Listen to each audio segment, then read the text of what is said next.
Hello दोस्तों, नमस्कार। स्वागत है आपका अंशु स्टूडियो चैनल में। और आज हम हिंद महासागर की जलधाराओं को देखने वाले हैं।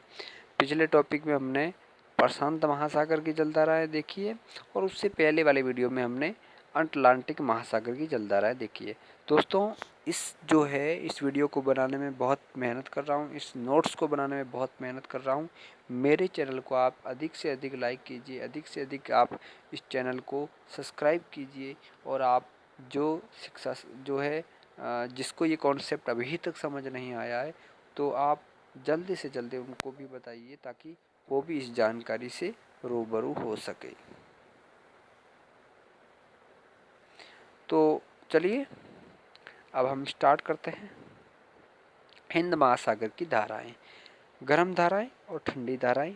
तो ये गर्म धाराएं और जल धाराएं, ये जो है गर्म और ठंडी धाराएं हैं। इसको मैंने आप बता चुका हूँ कि कौन से कलर में दिखाया है।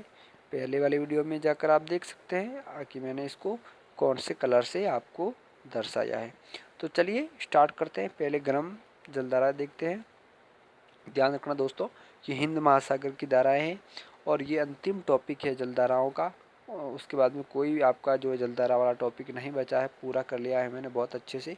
और अब मैं जो है जलधाराओं से संबंधित कुछ प्रश्न लेकर आने की कोशिश करूँगा।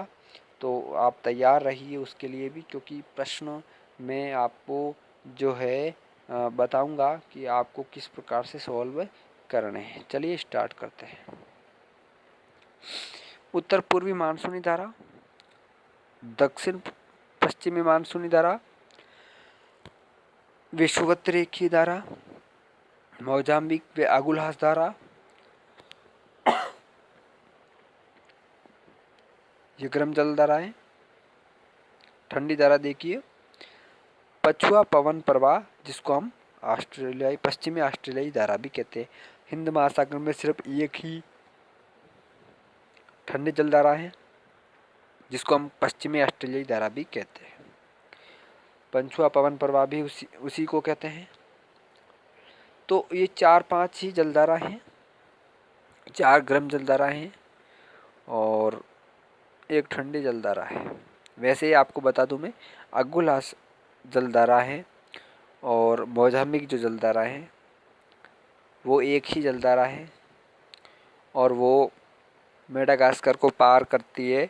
तो अफ्रीका और मेडागास्कर के बीच वाला जो भाग है वहाँ पर मोजाम्बिक जलधारा के नाम से जानी जाती है। और एक मेडागास्कर से पूर्वी की तरफ से होकर गुजरती है, जिसको हम अगुलहास धारा कहते हैं। दोनों के मिल वापस दोनों के भाग मैं अभी आपको बता दूंगा मैप में, ताकि आपको अच्छे से समझ में आ जाए। चलिए स्टार्ट करते हैं आगे। महासागरीय धाराओं का प्रभाव। तो महासागरीय धाराओं का क्या प्रभाव है? ये तटीय भागों पर प्रभाव डालती है। तटीय भागों पर प्रभाव डालती है। यूरोप में तटीय देशों का आदर्श जलवायु का राज गल्फ स्ट्रीम का बड़ा भाग उत्तरी अटलांटिक धारा ही है, जबकि जहाँ से ठंडी धारा गुजरती है वहाँ तापमान में कमी कर देती है। ध्यान रखना, जहाँ से ठंडी धारा गुजरती है तापमान कम कर देती है, लेकिन जहाँ से गर्म धारा गुजरती है वो तापमान को बढ़ा देती है।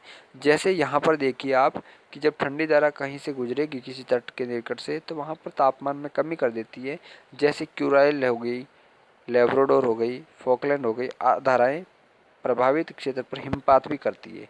ध्यान रखना, हिमपात भी करती है। जापान में क्यूरोसिवो के कारण वर्षा होती है। जापान के पास में कुरोशिवा धारा के कारण वहाँ पर जापान में वर्षा होती है। कालाहारी व आटाकामा मरुस्थल का आविर्भाव क्रमश बेंगुला एवं पेरू धारा का योगदान है। यानी कालाहारी और आटाकामा मरुस्थल का जो आविर्भाव होता है, यानी उसकी उत्पत्ति जो होती है वो इनका, यानी कालाहारी का जो है कालाहारी मरुस्थल के निर्माण में बेंगुला जलधारा का हाथ है। और वहीं पर देखिए तो आटाकामा जो मरुस्थल है उसके निर्माण में पेरू जलधारा का योगदान है। धाराएं मत्स्य उत्पादन में भी प्रमुख योगदान रखती हैं और ठंडी एवं गर्म धाराएं कोहरे को उत्पन्न करती है। आपके लिए इसमें जो है टॉपिक जो है मैं थोड़ा सा आपको नोट करवा देता हूँ कौन कौन सा आपके लिए उपयोगी हो सकता है। अब प्रश्न आपके लिए फर्स्ट ग्रेड में बन सकता है। और प्रश्न क्या बनेगा मैं आपको पहले बता रहा हूँ। प्रश्न ये बनेगा कि जो है आटाकामा मरुस्थल के निर्माण में कौन सी जलधारा का योगदान है।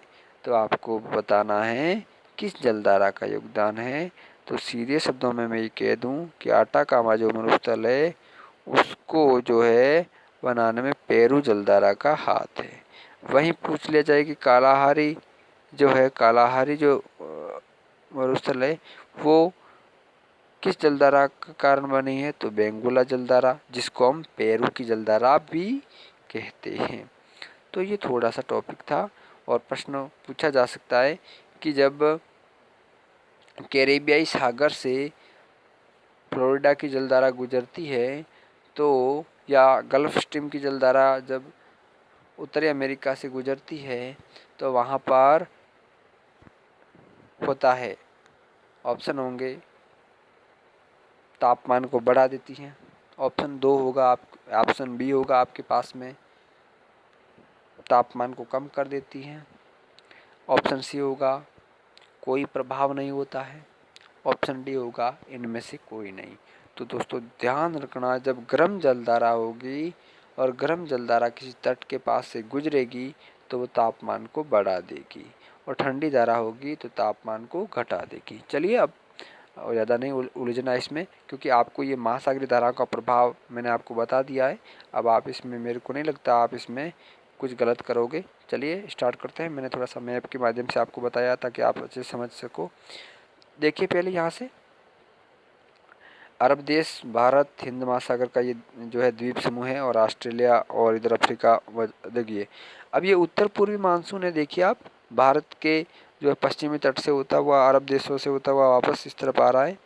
और ये दक्षिण विषुवतीय धारा देखिए आप, उत्तर विषुवतीय धारा और दक्षिण विषुवतीय धारा यहाँ पर है। और अब देखिए ये मेडागास्कर है, मेडागास्कर ये वाला। और यहाँ से जब ये उत्तर विषुवतीय धारा चलती है तो यहाँ पर मेडागास्कर से टकराकर एक धारा इधर गुजर जाती है। यानी मैं कह दूँ कि इधर से चलने के बाद में इधर से जो है उत्तर विषुवतीय धारा चलती है, मेडागास्कर से टकराकर एक भाग इधर चलता है, एक भाग इधर से होकर वापस इधर चलता है, दोनों मिल जाती है यहाँ पर। मिलने के बाद में ये अगुलास के नाम से जानी जाती है। लेकिन जब ये इधर से टकरा कर इधर की तरफ जाती है, यानी बीच में अफ्रीका और मेडागास्कर के बीच में चलती है, ये मेडागास्कर है, तो मेडागास्कर के बीच में और अफ्रीका के बीच में जब ये धाराएं, इसको मोजाम्बिक धारा कहते हैं। जबकि मिलने के बाद में ये अगुलास से हो जाती है, ध्यान रखना।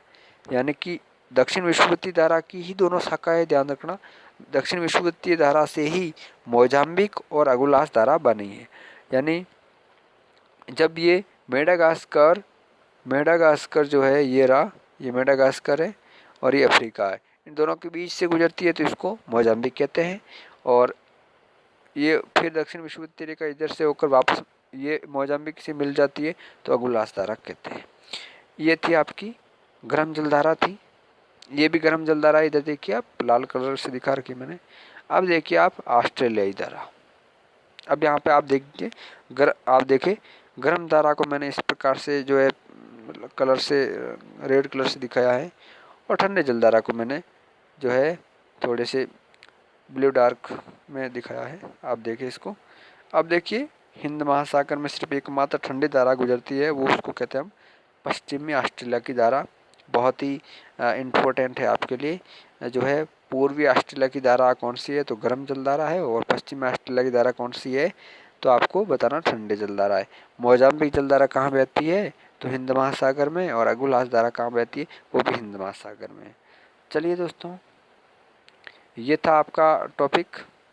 मैं थोड़ा सा जूम कर देता हूँ। अगर आप फ़ोटो लेना चाहे, इसका स्क्रीनशॉट लेना चाहे तो आप इसको ले सकते हैं। चलिए दोस्तों आप फ़ोटो ले लीजिए, मैं आपको कुछ समय का टाइम दे रहा हूँ। चलिए ले लिया होगा आपने। तो अभी अभी आपको यहाँ पर और थोड़ा सा रोकता हूँ ताकि आपको ये भी आप स्क्रीनशॉट लेकर पढ़ सकते हैं अच्छे से। बहुत अच्छा मैटर मैंने लिया है। और चलिए दोस्तों आज का टॉपिक यहीं पर ख़त्म करेंगे और कल नए टॉपिक के साथ में नए प्रश्न उत्तरी लेकर आने की जो है मेरी जो चॉइस है। तो चलिए देखते हैं, नए टॉपिक के साथ मैं हाजिर होऊंगा और कुछ प्रश्न भी आपके लिए मैं लेकर आऊँगा। तो दोस्तों मेरे चैनल को लाइक कीजिए, सब्सक्राइब कीजिए बेल आइकन पर क्लिक कीजिए ताकि आपको नए वीडियो के बारे में आपको जानकारी मिल जाए। तो तब तक के लिए नमस्कार, जय हिंद।